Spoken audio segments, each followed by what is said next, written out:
Hello, everyone. It is me. I'm back. I was missing in action for the last couple of weeks because I was very busy with the Christmas markets and orders coming in and filling them, which was absolutely amazing.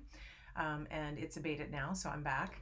And yeah, I was just going through a little phase of feeling very camera shy and like I just wanted to hermit myself away and make bags in the basement and send them out in little boxes, little love packages.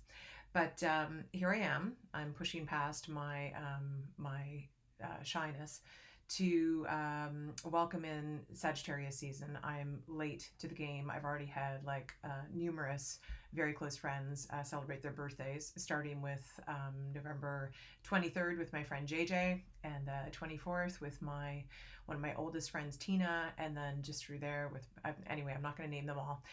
We're in the midst of it, but I think besides Gemini, Sagittarians are like the most represented sign I have in my Facebook friend group because I just have a goddamn ton and a bunch of people born on the same day. And it's a good sign. What can I say? It's a sign that I really gel with. I feel like Sagittarians have always been kind of natural teachers to me in a way.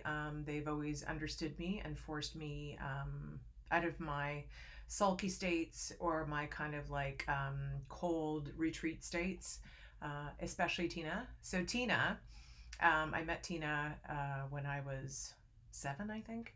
I probably knew of her before then, but I was a November baby and I should have been placed in the year ahead, but they hadn't figured that out yet. And so I was being disruptive in the class that I was in because I'd watched a lot of Sesame Street and I was a little ahead of the game. And they finally decided to bump me forward into the next grade, which was a thing they used to do called double grading. And it was a very traumatic time in my life because I was leaving people who thought I thought I was better than them, and going in, teachers didn't know how to handle it well. I remember my first day after Christmas coming into this new grade, and there was a pop quiz, and I was asked to write the quiz because I was supposed to be a genius, and I cheated like totally off the person next to me and got an 80. And the teacher held it up and talked about how smart I was. So, A, I cheated. B, he had just basically dipped me in honey and threw me into the shark tank. Anywho, the whole story is because Tina was in that class, and Tina took to bullying me on the playground on our lunch hour. And I kind of took it. I mean, the insults were pretty It was like wimp and pinhead and stuff like that. And but I went home one day and was crying, and my mom asked me what was going on, and I confessed everything. And she said, "Well, you can just tell Tina Cock that I might have to go to the principal because her mother, Sherry, is very much with the school board, and this will totally put the fear of God into Tina."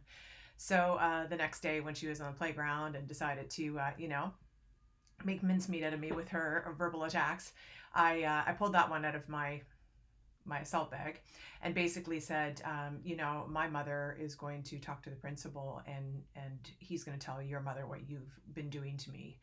And Tina was like, "Oh, do you want to come to my house for the weekend?" I was like, "Yes, actually, I do." So I went to her house. It was a farmhouse, one of the biggest dairy farms in Scottsburn, Nova Scotia. And I watched a calf being born, and it got stuck, and they had to tie a rope around its little forelegs and pull it out. Tina and I were like crouching in one of the stalls watching this happen. And then on the day that my parents were coming to pick me up from Tina's on Sunday, we were playing on a tire swing, like how Norman Rockwell is this whole weekend.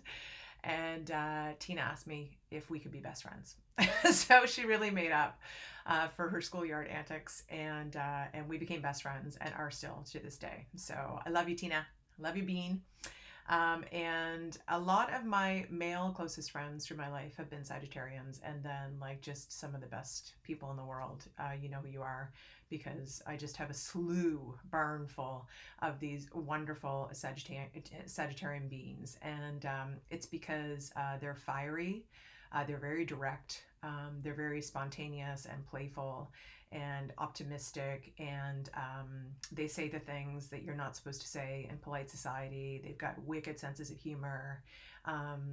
They're basically up for anything, and they're always telling me to lighten up. And when I say nothing's wrong and everything's fine, they're always like, come on, tell me what's going on. Come on. They won't let it drop. And there's also a dark side to Sagittarius that I really also resonate with, because they're big picture thinkers. It's the first of the universal signs. So you get these little sets. The first 4 signs are personal, the next 4 signs are social, and Sagittarius brings us into the universal signs. So it's when, I mean, any sign can be big picture thinkers and can be insightful about humanity and human nature. But Sagittarius is known as a sign that first gets that real stark look at what is going on in society, and they get very wounded by it because their ideals are very high. They're very much about social justice. They're very morally driven, and they like to see see things play out fair.